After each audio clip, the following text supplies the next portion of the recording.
বসে পাটা পাইন করেন কি বৌমা ঘরে বসে থাকলে হবে? ভাত রান্না বান্না করতে হবে না? ভাত রান্না ওটা ফের কোন জিনিস? আরে ভাত চিনিস নি?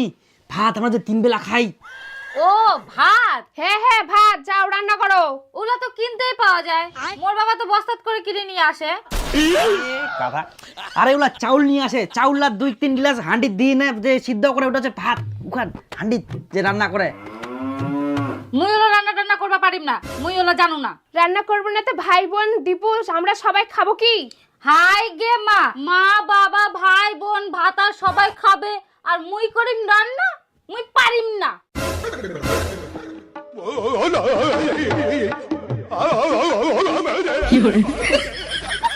তোমরা রান্না করবে না তো কে রান্না করবে? তো বাড়িতে এতজন লোক থাকতে মুই কেন রান্না করিম? মুই পারিম না রান্না করতে। আচ্ছা ঠিক আছে মুইও দেখুম বাড়িতে রান্না হচ্ছে কিনা, তারপর দেখাচ্ছি তোমাদেরকে।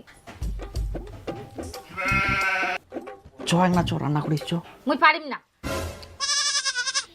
তুই চ রান্না সব মুইয়া করিম, তুই পাঁচ মাকে থাকবো বডি গান শো করাবো, বাকিটা মুই করিম। তুই চ এক না চ, নাহলে খুব ব্যাপারটা খারাপ হয়ে যাবে। রান্না করবা হলে তুই কর, মুই পারিম না। বেশি টাইম লাগবে না, ফট করে হয়ে যাবে। এক তরকারি ভাত রান্না করিস। মুই কিন্তু রান্না করিম না। তো কিছু করা হবে না, তুই এখানে থাকবো। হ্যাঁ তুই থাকবো, বসে বসে মোবাইল দেখিব। ঠিক আছে। কুড়িয়াত ব্যথা করাই না? হ্যাঁ না আরেক না পড়ে এই না? আরে ও এই জায়গাত ব্যথা। কিরম করে ব্যথাটা হয় করতে?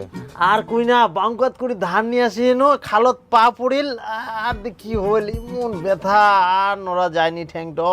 ও তাহলে মুচকি গেলে কর তাহলে। এই একটু চিন্তা করো না, একটু সারি যাবে। আরে মদন, তোর বেটা বলে বউ পালাই নিয়ে আসিয়া? কি আর করা যাবে, কতবার করে বারণ করনো এলাকাম করিস না মান সম্মান কিছু